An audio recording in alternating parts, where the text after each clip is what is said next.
விஜய் வந்து சட்டசபையில திமுக நீட் தேர்வுக்கு எதிரான ஆதரவு தெரிவித்து என்ன நினைக்கிறாங்க புரியல. நீட் தீர்மானம் கொடுத்தனால சட்டசபையில அதுக்கு ஆதரவு தெரிவிக்கணும் விஜய் சொல்லியிருக்காரு.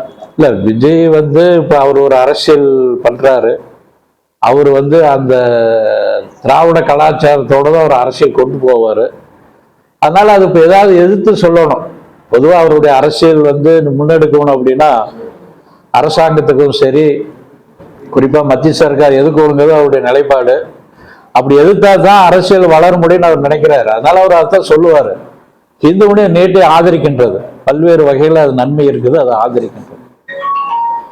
நேற்றுக்கு பார்லிமெண்ட்ல மதுரை எம்பி வந்து செங்கோல் வச்சிருக்காங்க.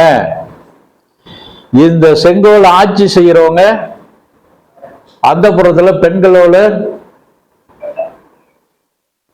இருந்தவங்க, அது மாதிரியான ஒரு கருத்துல சொல்லியிருக்காரு. அது நேற்று இன்னைக்கு பேப்பர்லையும் கூட வந்திருக்குது. அவர் ஒரு செங்கோல் விழால கலந்துருக்காரு. அந்த எம்பி மேயருக்கு செங்கோல் கொடுக்குற நிகழ்ச்சியில் கலந்துருக்காரு. அப்ப மேயரை, அந்த பெண் மேயரை அப்படி சொல்றாரா, அடிமைன்னு சொல்றாரா இன்னும் தெரியல. ஏன்னா இவங்க எல்லாம் மாத்தி மாத்தி பேசுறாங்க. அந்த அங்க ஒரு எம்பி, நீலகிரி எம்பி இருந்தாரு. ஹிந்துனா சோத்திரன், சோத்திரன் அவங்க தலைவருடைய தலைவி ஹிந்துன்னு தான் சொல்றாங்க. எல்லாம் கோயிலுக்கு போறாங்க.